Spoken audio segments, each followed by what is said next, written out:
Good evening, everyone. Welcome to the Movie Magic Show for Wednesday, the 25th of May, 2022. I am one of your hosts, Shane Bailey, joined by my wickedly talented cast.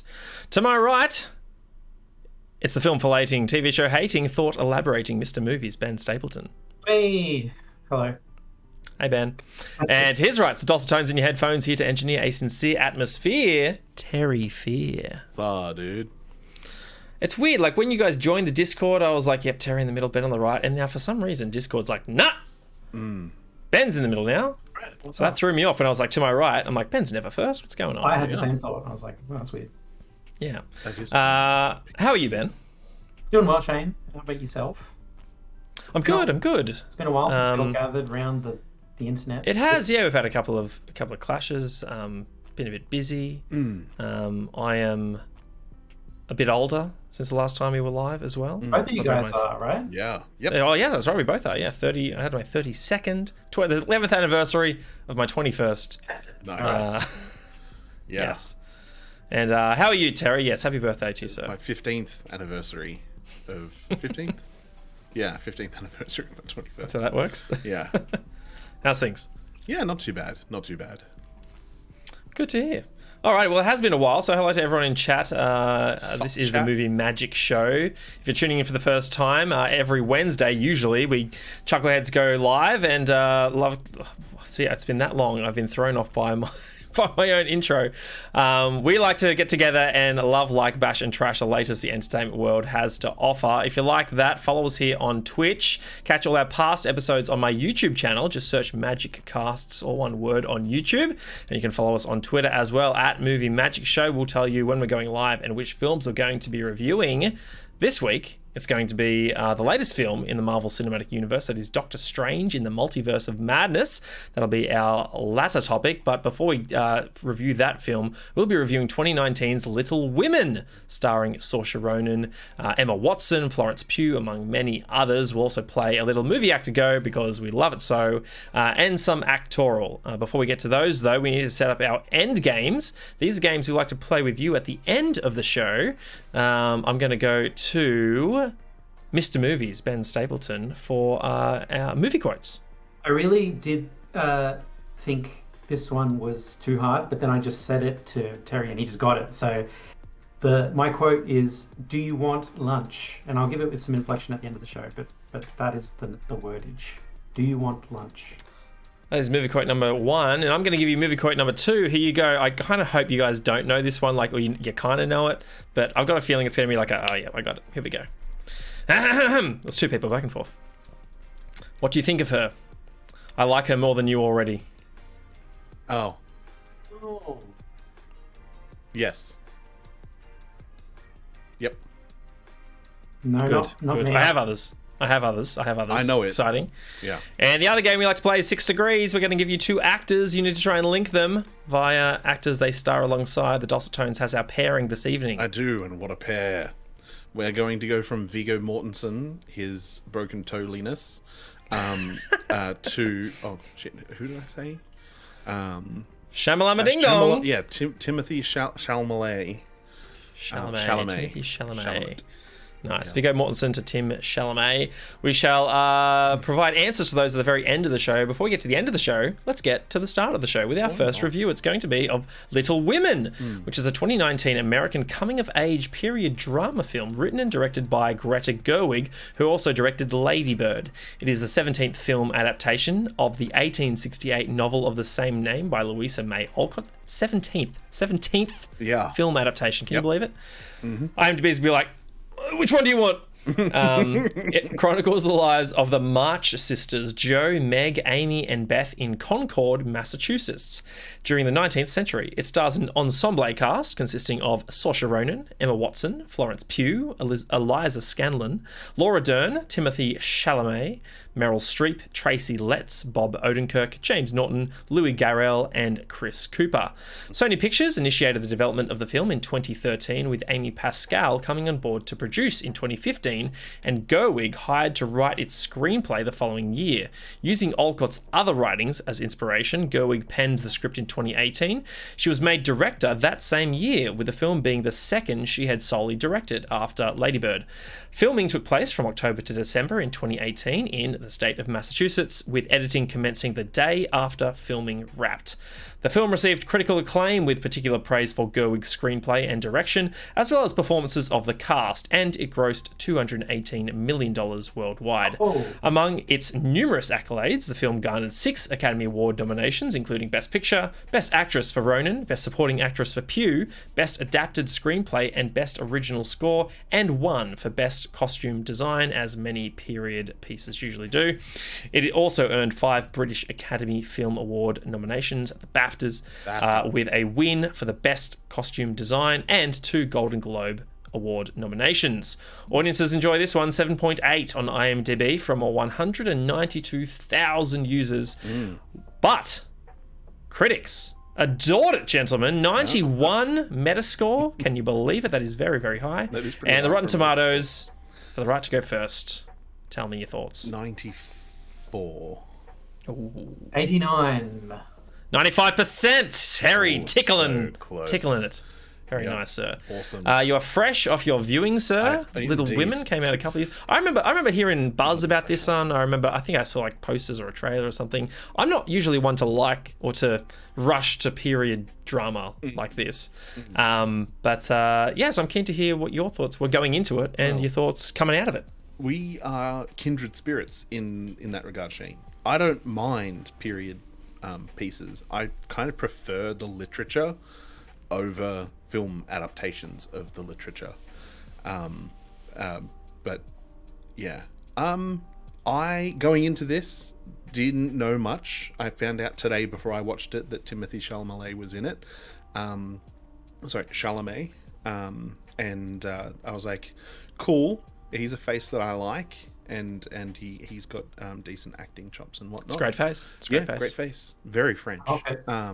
He's very French. But I wasn't excited to watch this movie because I was forced to watch. I don't remember what year it was, but it was the one that has Kirsten Dunst in it. Bowling? Sorry, The other bowling girl, is that one? I'm not sure. No. Anyway. Anne Boleyn. I Ignore me. watched a Kirsten Dunst film that she was good in.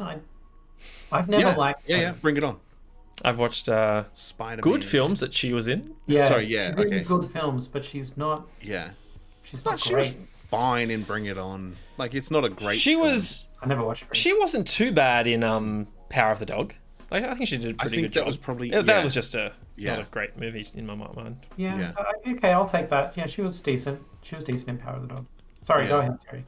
No, it's okay. I are. wasn't thrilled to be watching this. I saw that Jen wanted to watch it, and normally I would, compromise and have a date night movie that Jen picks and watch it. But I could not bring myself to do it. And then you said we're going to review it on the podcast, and I was like, lucked out, and had to watch it. And I put it off until the very last minute. And I don't know. I hate this movie. Whoa! It's not fair. Everyone did a great job. Like the cast were phenomenal. I can totally understand why it won for the aesthetic, the costume design, all of that stuff. Absolutely ribbon tied around it, like best in show, phenomenal. And I can understand also why, and agree with its nomination for best original score. The music for me is what kind of carried me through the film. This is kind of like Will and musicals. There's just something about these sorts of things that I'm not thrilled about. There was little bits and pieces where I was like, oh, haha, it's fine. But for like so much, I'm just like, I hate these characters. I just hate them.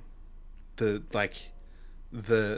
third daughter, the one who's from Black Widow, who I love her. Florence Pugh. Yeah, Florence Pugh. Beth. I love her Beth is the character. Love her as a an No, actress. was Beth? Not Beth. Beth is the No, youngest. Beth's the youngest. Pardon me. Amy. Amy. Amy. I almost said Anna, but yeah, Amy.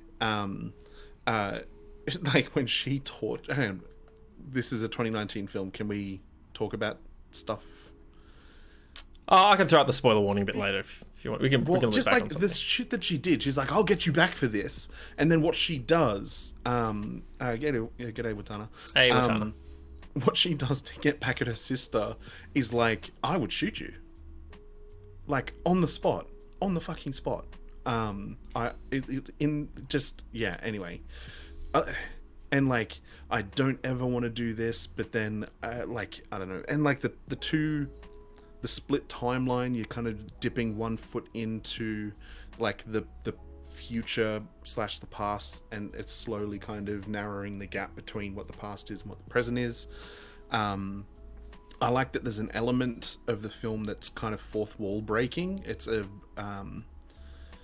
the conversation that Saoirse Ronan's character is having with the editor of the Volcano Press company or whatever it is, and talking about the work of Little Women as we're watching the work of Little Women. I don't mind how that was handled. I thought that was kind of good and tasteful. But yeah, I didn't enjoy my viewing experience aside from those redeeming qualities. Yeah, just I don't know. That's all right. Bit surprising, but that's all good. I'll chuck it to you, Ben. What did you think? I watched this back in October of 2021? No, 2020. I don't know. I watched it a while ago. And I thought we were reviewing a different film this week, so I didn't rewatch it. But I do remember that I love Saoirse Ronan, and so I remember I wanted to watch this film because Saoirse Ronan is in it. And so I came for Saoirse Ronan, but I stayed for Florence Pugh. This was the first film that I'd seen with Florence Pugh in it, and I was just captivated. She's really great in all of her scenes. She's got this great chemistry with Timothy Ding-dong. He's not got a great surname for people trying to say it out loud. Well, at least Aussies, maybe French people can say it really easy. Timothy was really great in this. He elevated himself above the line of the stank that I put on him being in a movie right away, because I'm like, this guy's in fucking everything. I don't understand it. I don't understand this actor. Why does he get to be the one young kid that gets to just be in every movie? How does he get to? But then he did a great job. So I'm like, okay, you get away with this one. But I'll see you next time, Timothy Chalamet. And we'll see how you do in June or whatever. You did well. I remember had crushed it. I remember forgetting everything about Emma Watson being in this movie. I can't even recall a single thing about her and her character. Was she the one who loved to play on the piano? No, that's the other Beth. one. That's Beth. I have no idea what her arc was at all. She was the one with the kids. She's the one that married the handsome but poor tutor. And caved to peer pressure and was thankless, and in my head that plot line happens in the Anya Taylor-Joy Emma, because it's kind of the same kind of period piece, and back in the day when you got some people that were just, their job is just being rich. I love that. I love the Chris Cooper family across the street who their job is just to vacation. They summer over here and then they autumn over here and come back in the winter for Christmas, and all they do is spend money and get waited on by their servants. Love that stuff. But you hate those movies, Terry. You don't like that kind of Not film. that I hate them. I love Downton Abbey. Like the show Downton Abbey's good fun. I didn't mind Pride and Prejudice, the series, and whatnot. But yeah, I don't know. There's just something about some of these period piece stories that I just don't get.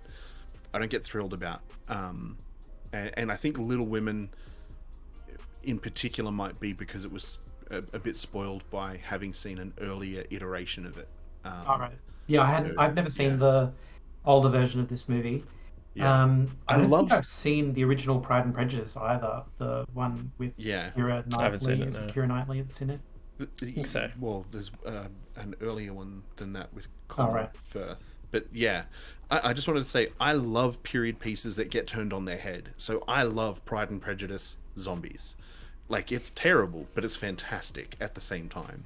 I don't think it's. I don't think it's for the same audience. That it's like it really is turned No. on its head. Yeah.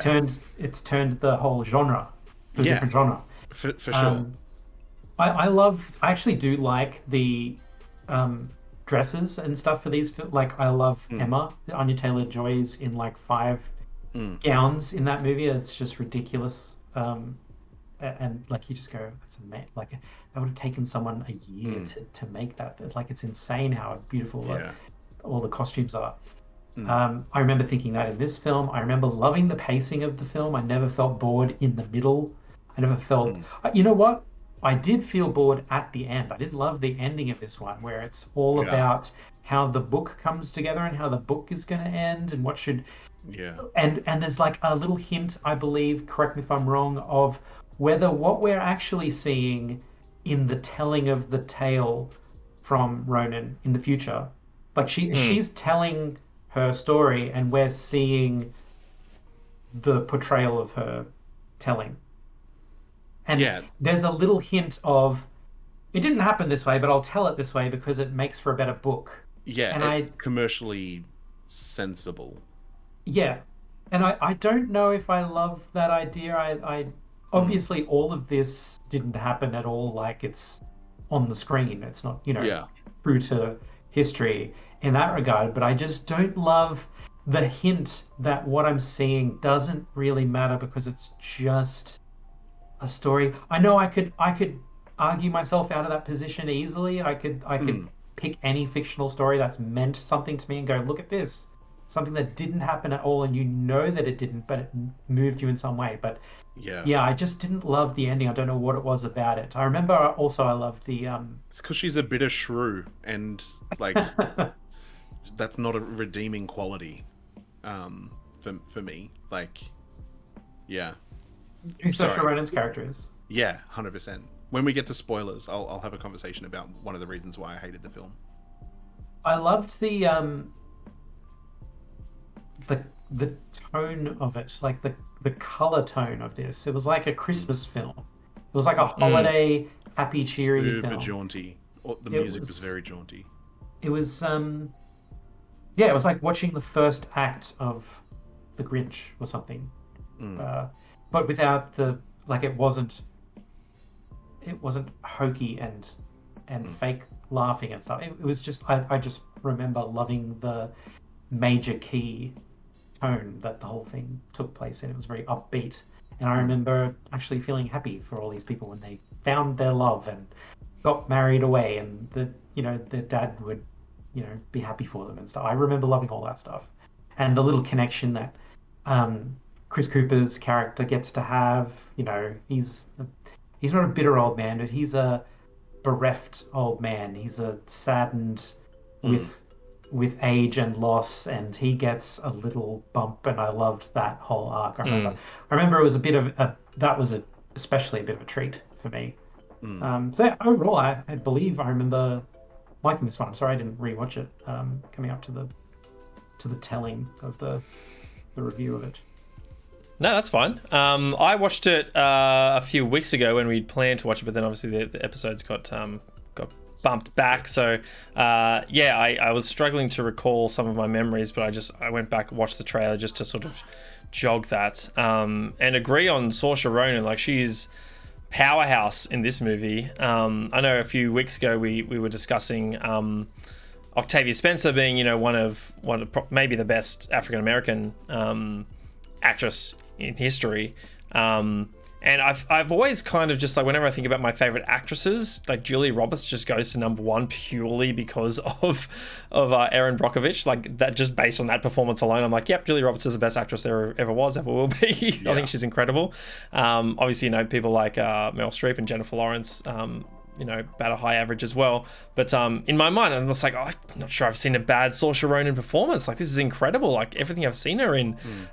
So it makes me now want to go watch Lady Bird in the same way that watching Molly's Game or Zero Dark 30 makes me go, I want to watch every Jessica Chastain movie there is now. Yeah, I'm the same with Saoirse Ronan now. Like, I want to see her in everything that she's done. Ocean's 8. There you go. Yes, Yeah, Saoirse I'll dodge that Ronan one. is really great in Lady Bird. It's a really cool movie. I think that's an A24 film. So, yeah. Oh, cool. Nice. Yeah, I think Mira's mentioned before as one of his favorites. While we're on the acting, I think Chris Cooper does a fantastic job in the small role that he's been given. Kind of reminds me of just how well he does in August Osage County. Again, not too many scenes, but he just knocks it out of the park. And again, it just got me thinking about how we were praising Kevin Costner a few weeks ago. I feel as though Chris Cooper's like a few years away from being as good as Costner, in the sense that just like he knocks it out of the park every time. And for me, what surprised me about how much I enjoyed this film was that it's a sort of mishmashy structure where it's jumping between timelines. I didn't find that to be a weakness. I usually do, where we're jumping forward in time, backwards in time. We're not entirely sure what's going on. I think very few films do it well. 500 Days of Summer is one of the very few exceptions to the rule. And I don't know. I think I enjoyed it here. I think it kind of played into how I imagined the book might be structured as well. I haven't read it, but it felt like these really chunky sections covering the distinct chapters of each of these different characters' lives. For me, there was, and maybe this is just because of the way it's been adapted, there was that weird imbalance between Joe and Amy, in the sense that I found myself empathizing and rooting for Joe more than I did Amy. So when they begin to butt heads, I'm like, I'm predisposed to be on Joe's side, and she is the main character in the film, so maybe that's just by design. But no, I kind of felt like maybe the movie was asking me to pick a side, and it was kind of easy for me to not, or for me to very easily pick a side, sorry. But overall, I really enjoyed it. Yeah, I totally vibe with what you were saying, Ben, in terms of, I like how you compared it to Christmas, because whenever like they're in the house and they're all like being silly and just girls with their mum, it's like that could be a scene from any Christmas morning in that family's sort of household. So yeah, I like that sort of way you described that. Yeah, for me, I don't know that I didn't. I was quite surprised when you said you didn't enjoy it, Terry. I found it to be a great romp. He hated it. Yeah, that's right. This is true. I hate the film overall. Right, like that's right. I'll just write my thoughts, and then you can dive into details. Actually, that was it. Like, can I finish? Can I finish? I'm finished. Okay, I finished. I was just trying to think, like, I don't have, other than that slight imbalance, I don't have anything negative to say about this film. I totally understand its critical reception. Yeah. And I think it's one that I'll definitely go back and rewatch. Before we jump into spoilers and more details on your thoughts, I'd like to do the voting. It's a no-brainer. What do we say? Don't miss it. Don't miss it. Oh God! Don't know my own show anymore. Ben, what are you saying? I say don't miss it too. I think it's definitely worth the 100 minutes or so. It's what it runs for. I'm going to say don't rush. It's not. Okay. It's definitely not a don't bother. I know that there's a lot in there for people, and whatnot. Yeah. Sorry, I'm just cracking myself up with the fact that I didn't know my own show anymore. I'm like, it's a no-brainer. Oh, wait, there's no no-brainer. That's not an option here. Yeah, mate. It's been 4 weeks. Terry, Yeah. I'm going to throw the spoiler warning up. Right. Let's dive more into your thoughts about what why it's been disconnected for you. Hate's too strong a word. Okay. I hated elements of my experience watching this film. I did not like most of the characters. Most of them have vain, selfish, just terrible and like bad logic. Like, Timothée Chalamet has made all of these changes. The character that he's playing, Laurie, that's it. Yeah. but Joe calls him Teddy. He's made all of these changes in an effort to win her over, without it being necessarily communicated that that's why he's making these changes. In the hopes that she might reciprocate his very genuine and earnest feelings, and she like rebuts this. Like, the guy's totally like heart on sleeve, he's not even necessarily an example of one of the men that exemplify this thing that she's railing against. She's like, I will not give up my liberty in the pursuit of this thing. And she also says a little bit later to her mum something along the lines of, I refuse to accept that a woman's only value or important act is to love someone. And both of those things are such bullshit positions anyway. It's like, have you had a conversation with Laurie about the fact that you don't want to be this, I'm going to be at home taking care of the house, like I'm going to want to keep writing? Is that good with you? Like, she has the wherewithal to just pack up and piss off away from her family to New York and be a writer and a teacher at the same time, earning some money and sending that back home and whatnot. She has the wherewithal to do it, but doesn't have like the like, I don't know, conversational boldness to just be like, hey, I really like you too. However, I'm a bit of a feminist and I don't want to trade this independence and freedom just for like your benefit. I want it to be mutual. And that might be way too progressive for you, and that's totally fine, which is like where she ends up. She's taking the choice away from him, and she's also saying like, the only thing that other people value is whether or not I love them. But it's like, that's not the only thing of value that a woman can do. That's not the only thing of value that you do, and you know that, and your family know that. Like, that doesn't mean that it can't exist for you, and it doesn't mean it can't be something that you value individually.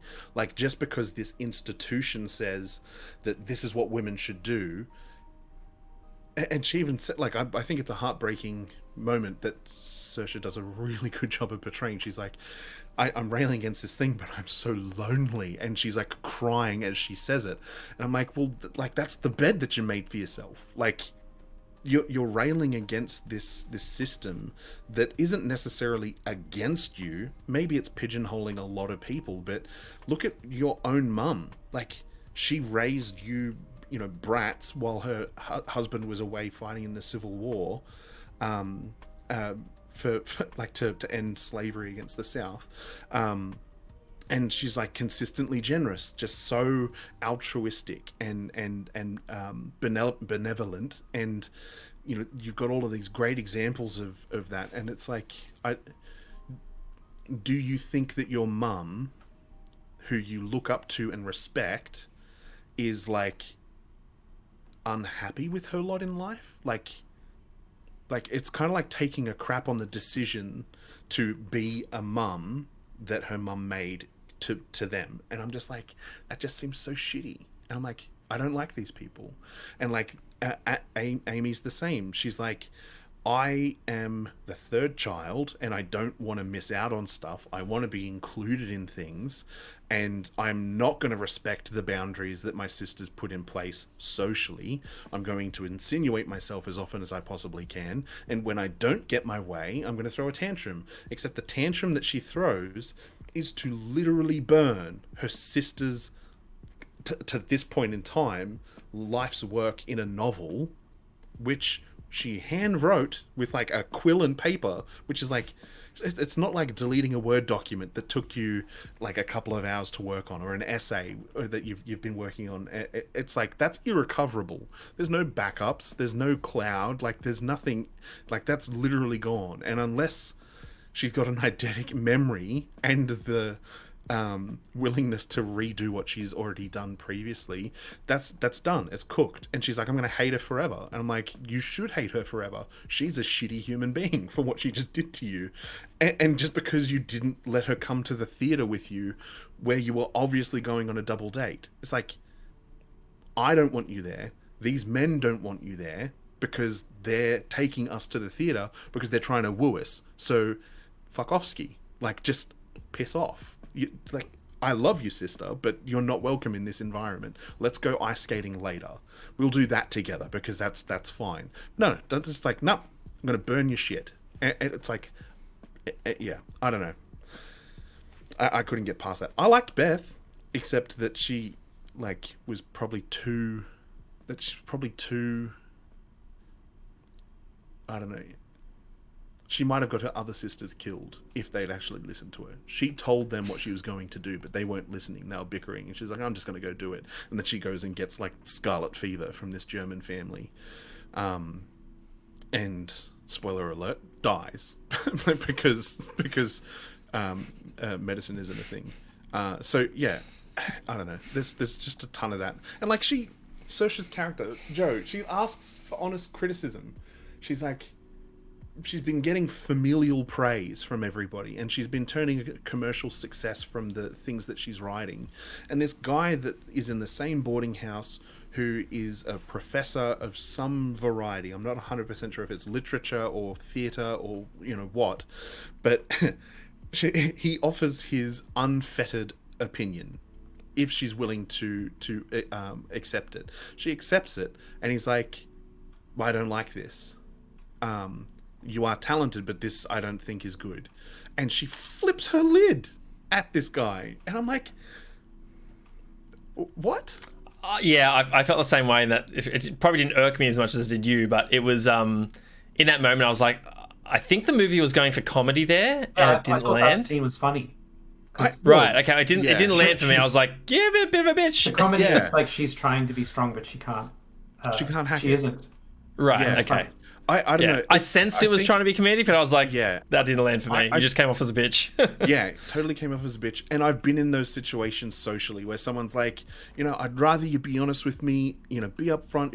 If I've said something piss you off, just let me know. And the first time I do it, they're just like, oh, I gotta go, and like can't. And then like they text message later to say that. Yeah, it's just I don't know. That gag is that's not the only time that gag's been used. No, for sure. But I think it's a peeve for me, and I reacted so strongly to it because of my own personal experience with that behavior socially. Like someone is like, "Be honest with me," I'm honest, and then they are angry at me for being honest, and I'm like, "You kind of asked for this," but yeah. And it's just like, it's a thing that I'll log in the back of my head. It's like, oh, okay, so this person says this, but they don't actually mean this. They don't actually want honesty. And so if they ask me for their opinion, I'll either refuse to give it, or I'll give them sugar-coated. Like, if you hook them up to a polygraph and you said, did you really want honesty? They wouldn't say yes, and then the polygraph explodes. They would say yes, and the polygraph would say, yeah, they're legit. They wanted honesty. Yeah, but they didn't know what... accept it. Yeah. Well, yeah, they didn't know what they wanted, and when they got it, yeah, they realized it was too big and they couldn't handle it. Yeah, and so that's where it's funny. All of those things kind of spoiled the experience. Everything else about it, technically speaking, was pretty good. I did find myself enjoying the music for the most part, which is strange because the thread throughout, even when stuff's not going good, is still relatively lighthearted. And I'm like, yeah. You're the third child too, Terry, aren't you? I am the third child. I am the Amy. What do you think, Shane? Do you think there's a bit of a bias here? No, that was fine. I see where you're coming from, Terry. I see where you're coming from. I think because like you said, like